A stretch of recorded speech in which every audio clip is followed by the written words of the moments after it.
Welcome. This is the second time I've recorded this. The first time I forgot to push the button to start things off. We're looking at different types of questions. In this video we're looking at selected response questions. So these include things like multiple choice, true, false, extended matching, and other things such as script concordance method, and sort of ranking and matching type things. Basically the sorts of questions where students don't have to actually type anything in. They simply select an option that's already provided for them. Multiple choice questions can test a lot more than knowledge and recall. They take a lot more effort to do that, but they certainly can be designed in multiple ways and be quite sophisticated. And so they can test things from standard sort of levels of knowledge and comprehension, which we typically write them for. They're relatively easy to write down at that level, but they can also work down at the analysis and application level, where we're asking people to calculate things, solve problems, compare things, and also sometimes up at these higher levels where we're asking people to manage, analyze, and make judgments. Much harder to write at that level, but certainly possible. Here's a typical multiple choice question. It's obviously not a very good one. It doesn't have a question mark. And it's also a little bit ambiguous. On the face of it, the answer is D, 4 legs, but not the case for people that maybe have a cat with 3 legs. And there's quite a few of those little suckers lying around. And so you need to make sure that your question is phrased correctly, so that there is actually only one possible interpretation of the question and therefore only one most likely correct answer. Here's a situation here. It's a basic engineering type problem. There's an answer here, B, which stands out from the others. The odds are this is actually the one that you bothered to calculate to work out in your answer, and it will stand out to the students as being the most likely one to be correct. If it's not, it's misleading. You should make sure that your distractors and all your options available for the students have a similar feel about them, so they're not guided in any one particular direction. Most importantly, it's worth remembering that multiple choice question design, and even any other sort of selected response questions, is complex and can take a lot of time to do. It's great for you to think about sharing your designs with your colleagues and get them to check some of the things that you might have missed. Editing your own work is difficult at the best of times. Editing multiple choice questions can be harder.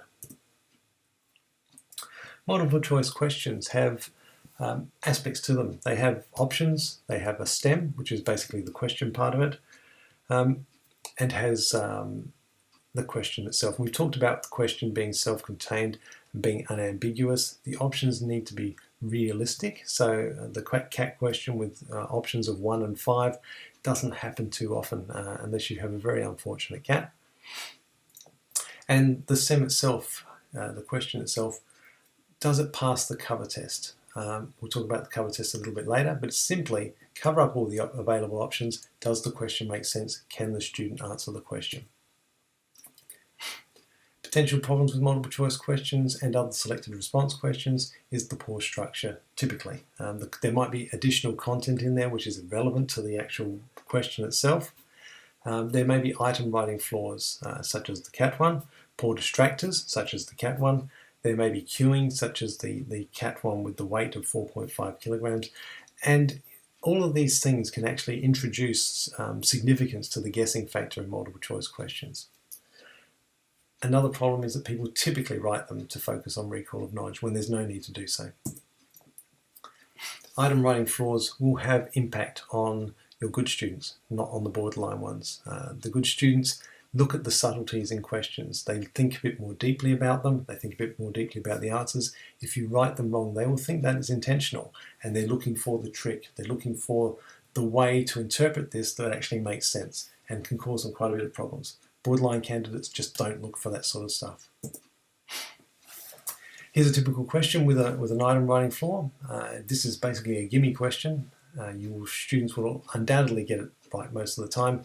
An item of rocky material in a belt between Mars and Jupiter is called an asteroid. The grammar gives you the answer. It must be C. It's the only one that starts with a vowel. Avoid duplication of data in the STEM and in the correct response, instant Q. Avoid having options which are longer than other options because that also cues things as well. Avoid terminology such as sometimes, occasionally, rarely, never, always, only.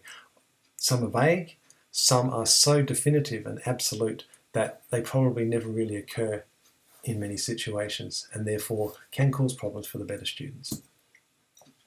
Here's an example of a question which lacks the basic cover test rule. If you cover up all of the options there, it's not a question. It just is a statement. You can't possibly answer this without having the options available to you. And the question itself is ordinary. This could be better off as a series of true-false questions and a conclusion here that all the above are correct. That's a really bad item flaw in multiple choice questions.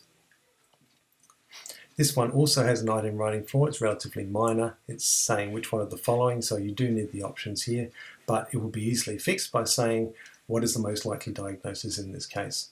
But the real flaw here is the bronchial cyst. You can see that it has a very long explanation of what that cyst is. That immediately triggers the students thinking this is probably the right answer. Here's another one.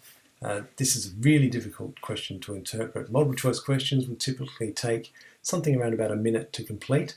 This would take a minute to try and interpret what the question is actually asking, and would probably still not be interpreted correctly in a lot of cases by some of the students. All the following are correct, except that's a very, very poorly structured question. Students often will try and remember questions and then come into an exam situation or do an assignment based on their memory. If you structure the STEM correctly, you supplement the STEM with images, vary the STEM to match some of the distractors, you can actually minimize a lot of that recall that occurs. An example here is a patient that's had a CT scan and it shows one of the following things. You could actually change this image and have 5 different images matching each of these, and you would allow the student, you would allow yourself basically to create 5 questions based on just one by having some images.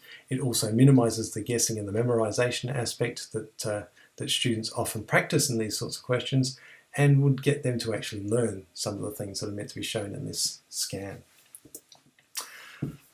Next video, we'll look at constructed response questions such as essays and short answer questions.